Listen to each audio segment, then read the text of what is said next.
I just want you to think for a minute how brave and beautiful it is that he is here. Because these were the reviews that we give it. And I had a wonderful conversation with Martin a week ago on Harry Chapin, what is it called? The website, anyway.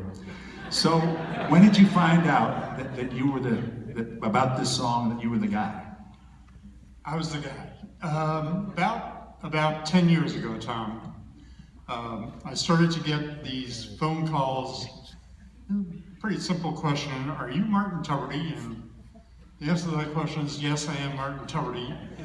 Are you Mr. Tanner? And I'm going, no. Well, you're from Dayton, Ohio, right? And I'm going, no, you've got the wrong number, you know. But it kept on coming and coming. You know, the phone calls and then the emails. And up to that particular point, I knew nothing about it. And this is so many years after the song was composed. And so I started to check on it, and I heard the song, and you who know the song know that it's an incredibly beautiful song. The circumstances about it were unfortunately not the greatest for me, but nonetheless, it is an incredibly beautiful song. So, what do you think about having Martin do that part tonight? Big man, Mr. Martin Tubridy.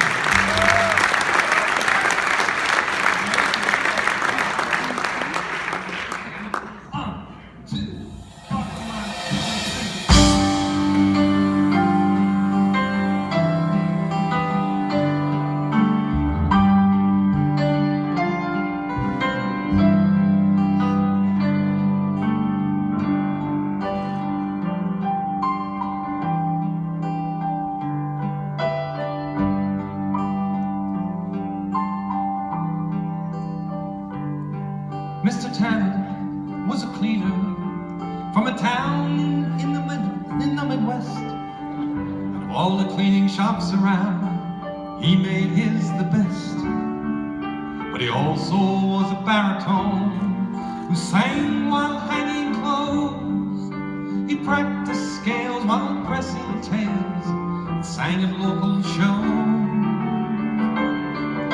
His friends and neighbors praised the voice that poured out from his throat. They said that he should use his gift instead of cleaning coal.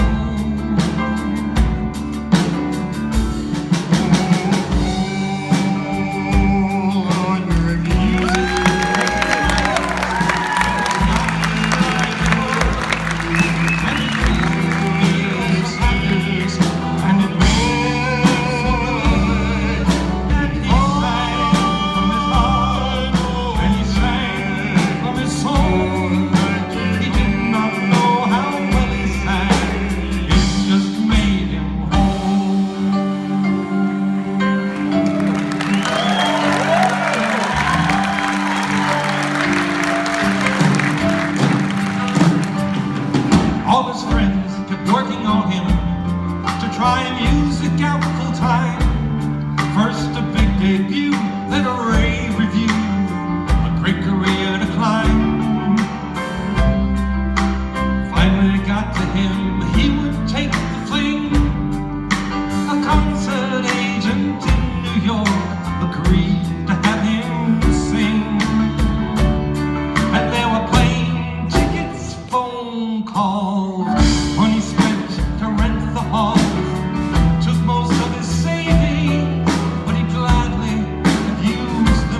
consideration of another endeavor might be in order.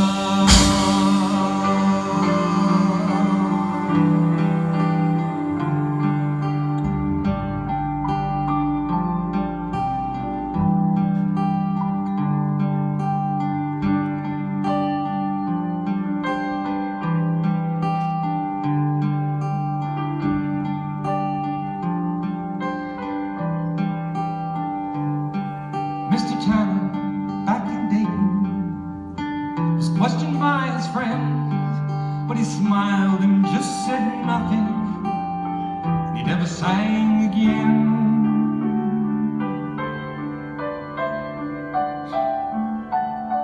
Excepting very late at night, when the shop was dark and closed.